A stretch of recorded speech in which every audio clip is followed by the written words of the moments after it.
ये मेरे पास कक्षा 11 की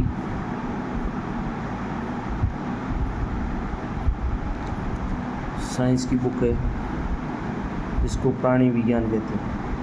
और प्राणी विज्ञान में भाग ये फर्स्ट है, जिसके अंदर 2007 की मेरे पास इसका संस्करण 2007 का बहुत पुराने समय की है, जो माध्यमिक शिक्षा बोर्ड राजस्थान अजमेर से उस समय की किताब है। और सेकंड ग्रेड के अंदर सिलेबस है, एक तो जीवन की उत्पत्ति एवं विकास और जीव विकास, उसके बाद टेक्सोनोमी है, वर्गीकरण का आधार है, अकशेरुक जंतु का वर्गीकरण है, कशेरुक जंतु का वर्गीकरण है, और उसके बाद है पर्यावरण प्रदूषण है, भूमंडलीय पर्यावरण परिवर्तन है, प्रदूषण नियंत्रित पर्यावरणीय कानून है। ये 18वां 19वां 20वां चैप्टर, और ये इसमें बहुत अच्छी बुक दी हुई है, जबकि इसमें कई बार एग्जामिनर ऐसा सवाल बनाता है, सीधा इस लाइन टू लाइन आता है।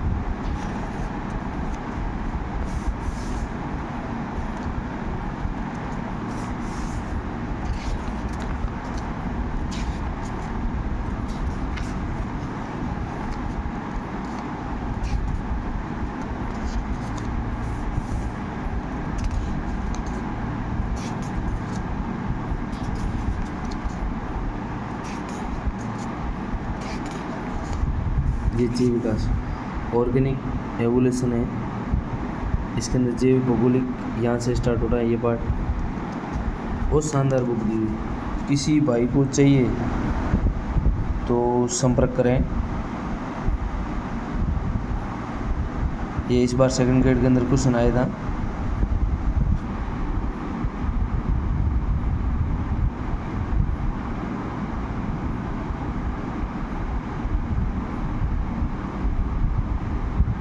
इस डायग्राम में से एक क्वेश्चन दिया था,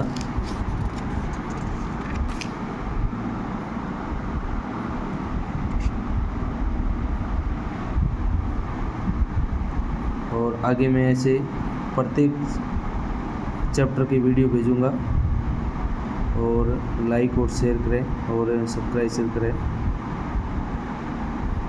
प्लीज़ भाई का सपोर्ट करें।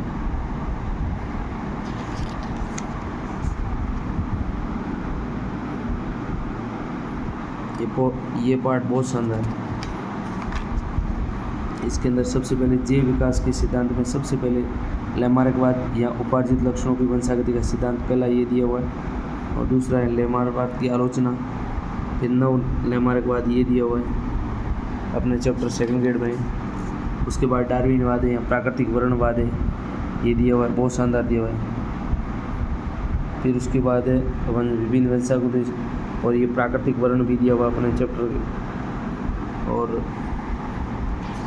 डार्विनवाद की आलोचना भी दी हुई है, और प्राकृतिक वर्णवाद के पक्षवाद भी है। फिर उत्प्रेरणवाद या आइगोडिवरीज का सिद्धांत, फिर इसकी आलोचना है, अब इसकी वेरिएशन है, और विभिन्नताओं के वेरिएशन कितने प्रकार के होते हैं, 3 प्रकार के होते हैं। ये उत्परिवर्तन है, और उसके बाद उत्परिवर्तन के बाद ये सारे इनके खंड है, पुनर्योजन है, प्राकृतिक चयन है,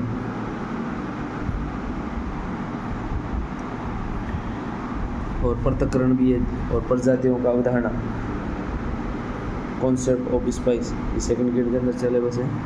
और ये 2 प्रकार के, एक प्रकार की जाति और 2 प्रकार की जाति होगी।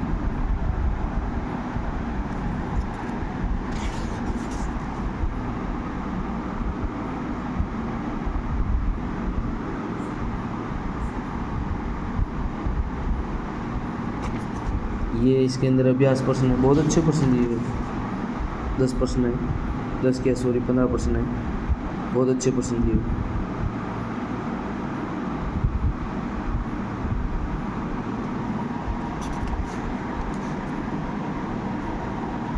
ये मानव का खुद विकास, एवोल्यूशन ऑफ मैन, और फिर है ये अपने टेक्सोनॉमी ये पार्ट के अंदर है पूरा।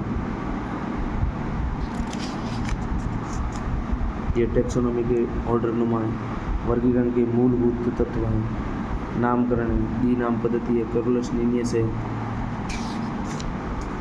वैज्ञानिकों के नाम है, और ये जगत है, संघ है, वर्ग है, गण है, और कुल है, वंश है, जाति। इसका ये इस बार ये और ये ऐसे प्रश्न आते हैं सीधे direct to direct to line उठाते हैं पुरानी किताबों में से। ये सारी ऑथेंटिक बुक है।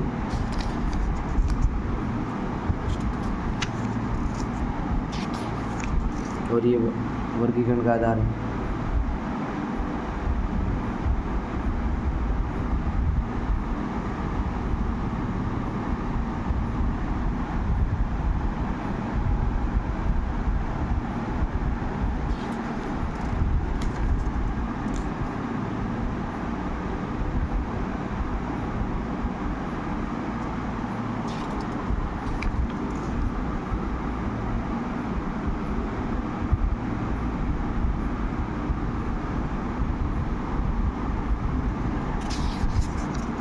ये अकशेरुक जंतुओं का वर्गीकरण और कशेरुक क्लासिफिकेशन ऑफ इनवर्टिब्रेटेड, ये प्रोटोजोआ से स्टार्ट होकर कोडेटा तक है।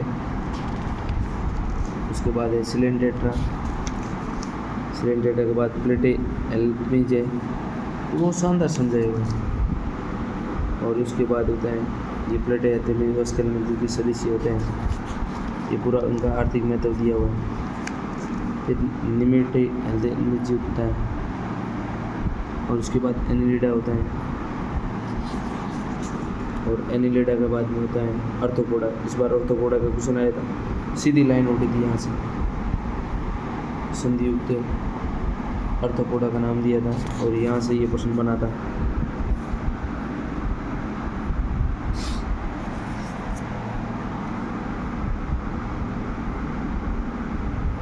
ये द्विपार्श्व समेत त्रिस्तरीय होता है, इमोसिल होता है,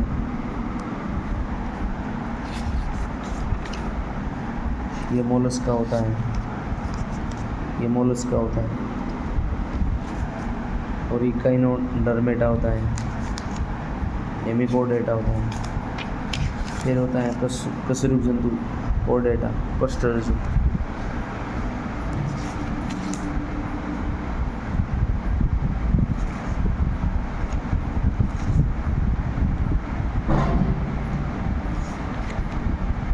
सिप्लोकोडेटा, यूरोकोडेटा, वर्टिब्रेटा,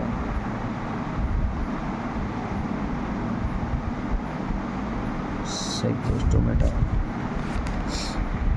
गेनाटोस्टोमेटा, पीसीज वर्ग, टेट्राजोन, टेट्रोडर्मी, कॉन्ट्रोपिथीज, ऑस्ट्रोपिथीज, ये सारे क्वेश्चन आए थे इस बार। पीसीज वर्ग की, चतुष्पादा, एम्फीबिया वर्ग की, एम्फीबिया आर्थिक में रेप्टिलिया सरीसृप। फिर उससे होता है नेप्सिडा, यूरोप्सिडा, सिनेप्सिडा, पेरिप्सिडा, डाइप्सिडा, और ये रेप्टिलिया का पूरा ये।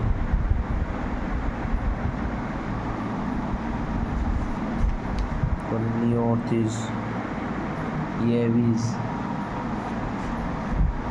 ये मेमिलिया वर्ग का बहुत शानदार समझे हुए।